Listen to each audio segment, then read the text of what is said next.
ওই যুবক যাকে কোনো সুন্দরী নারী আহ্বান করেছে জেনার জন্যে, কিন্তু সেই যুবক বলেছে আমি আল্লাহকে ভয় করি, যেটা এই জেনারেশনের মধ্যে খুঁজে পাওয়া দুষ্কর। বরং তারা উল্টা প্রত্যাশায় থাকে যে কখন কোনো মেয়ে আমাকে প্রপোজ করবে। তারা ইউসুফ নয় আলাইহিস সালাম। 6, ওই ব্যক্তি যার ডান হাত কি দান করছে বাম হাত খবর রাখে না। ডান হাত কি দান করছে বাম হাত খবর রাখে না। আমাদের মতো নয় যে অল্প কিছু দান করেই দানবীর টাইটেল লাগিয়ে মানুষের দুয়ারে দুয়ারে যাচ্ছি সাপোর্টের জন্য, এমন নয়।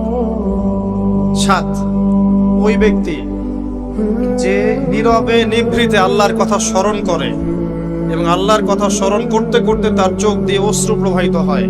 এই 7 শ্রেণীর মানুষকে আল্লাহ রাব্বুল আলামিন তার ওই আরশের ছায়ায় কিয়ামতের মাঠে ছায়া দিবেন ইনশাআল্লাহ তাআলা। আমরা কি এই ছায়াটা পেতে চাই? অপশন আমাদের সামনে খোলা আছে।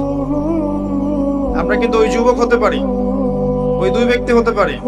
ওই ব্যক্তি হতে পারি যে মসজিদের সাথে সম্পর্ক রাখে, গোপনে দান করতে পারি, রাতে নিভৃত আল্লাহর জন্য কাঁদতেও পারি, পারি না?